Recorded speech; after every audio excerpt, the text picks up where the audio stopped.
Herkese merhaba, mutlu günler dilerim. Bugün de şu güzel pancarlardan bir turşu yapmak istiyorum. Yaparken sizlerle de paylaşayım, birlikte yapalım istedim. Şimdi şöyle ister bir soyacakla soyalım. Pancar turşusunu yapmanın da birkaç yöntemi var. Bazı arkadaşlar şey yapar, önden haşlar ve daha sonra doğrar. Fakat hem bunlar çok büyük, çok geç haşlanır. Hem de benim her zamanki senelerdir yaptığım, bana daha kolay gelen, önceden soyup doğrayıp küp küp ya isterseniz ay şeklinde ondan sonra haşlamaktır. Haşladıktan sonra da turşuyu kuruyoruz. Güzelce soydum. Şurayı da keskin bir bıçakla şöyle keselim. Ondan sonra gelelim doğramaya.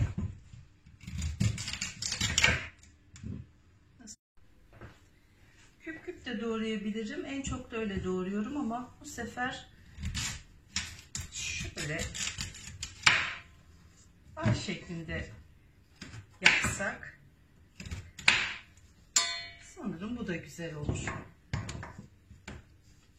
Şunu biraz inceltelim. Eldivenle yapın mümkünse, biliyorsunuz çok fazla kızar, şey yapar, boyar ellerimizi. Hatta bu beyaz tezgahları. Şöyle bakalım. Evet, artık böyle gidebilirim.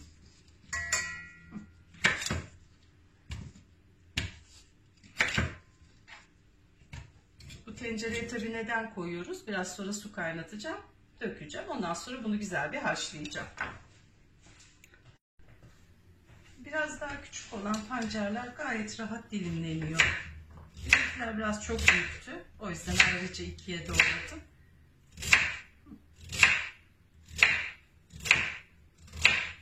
Bunları haşlayacağız.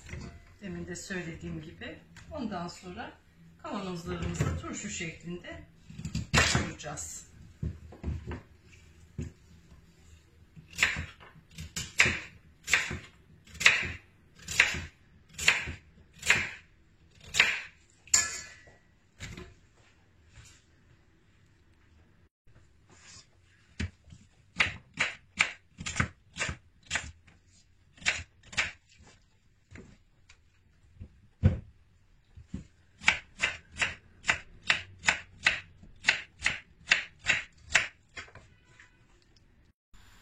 Pancarlarımızı turşu yaptıktan sonra salatada, turşu olarak, misafire yaptığımız patates salatalarında her şekilde kullanabiliriz. Ben biraz az tuzlu yapıyorum. Belki tatlı bir şey de yaparsam bazen bir iki parçasını alıp onu rendeleyebiliyorum. Tatlının içinde kayboluyor ama renk vermiş oluyor.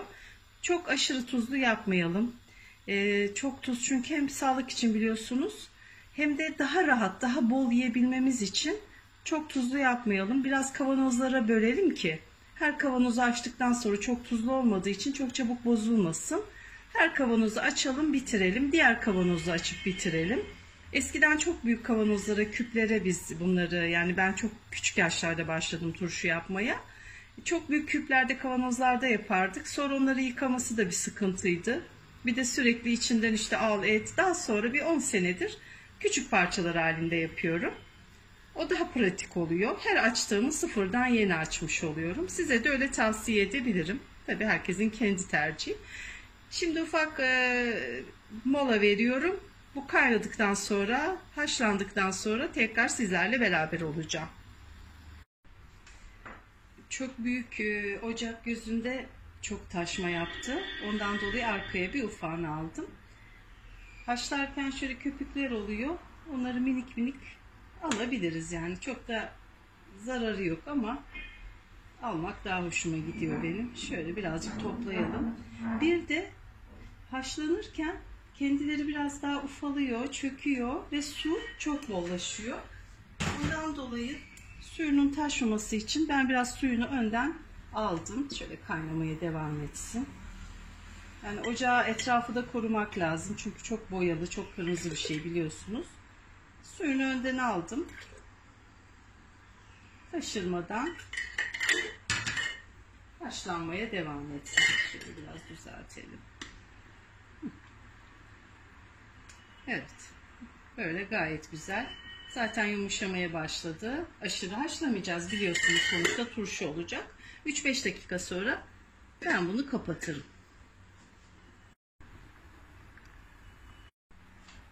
Ne kadar haşlayayım diye sorarsanız, çatal birazcık girebilsin. Çatalı sokabilelim.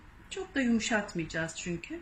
Şimdi bakıyorum, tek çatalı sokamadım pancarlara. Demek ki bunun biraz daha vakti var.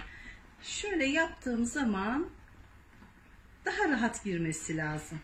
Bakın, rahatça delemiyorum, sokamıyorum. Demek ki azıcık daha vakti var bunların.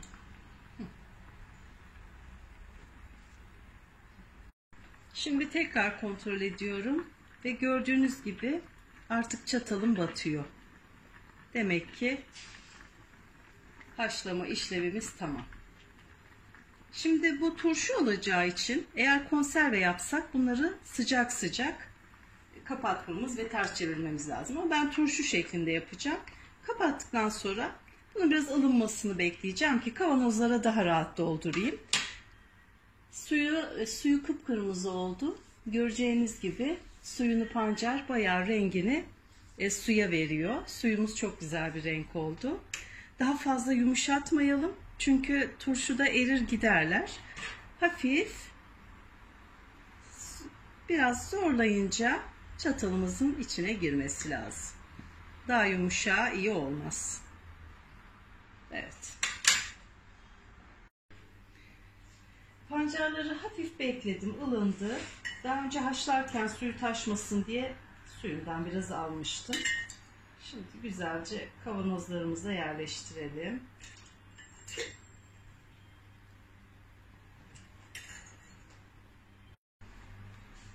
Şu kavanozlarımı doldurdu. Çok azalttı. Onu da akşam salataya bir şeye koyarım ya da ayrıca saklarım. Aşırı da yığmanın ve bozmanın, ezmenin gereği yok.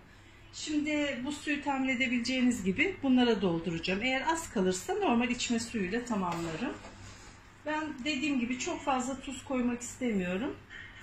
Şu büyükçe olana 2 tane. Biraz daha küçük olana 1,5. Şu yarım litreliğe de 1 kaşık koydum. Şu büyük olana 2 koydum.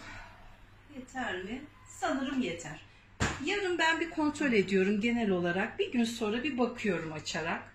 Tuzu nasıl diye. Eğer az gelirse bana az daha eklerim. Yani tuzu birazcık hissetmemiz lazım. Ama çok gelirse onun çaresi yok. Çok tuzlu olmasını istemiyorum. Sirkemizi koyalım. Çok aşırı sirkeye de gerek yok. Şu tamamdır. 1 çay bardağına yakın. Bu da 1 çay bardağına yakın. Bu da şöyle yarım çay bardağı olsun. Yarımlık kavanozu çünkü. Ne kaldı? Sarımsaklarımız. Sarımsakları da böyle diş diş koymayı seviyorum. Onlar da kızarıyorlar. Çok güzel renk alıyorlar çünkü. Sarımsakları da koyalım. Çok aşırı bol onu da koymuyorum. Sizin tercihiniz. Siz isterseniz koyabilirsiniz. Çok fazla sarımsak koksun istemiyorum açıkçası. Şimdi bu neredeyse doldu zaten sirkeyle birlikte. Büyük ihtimalle bu suyumuz bizim turşularımıza yetecek. Pancarın suyu. Şahane oldu. Dolduruyorum.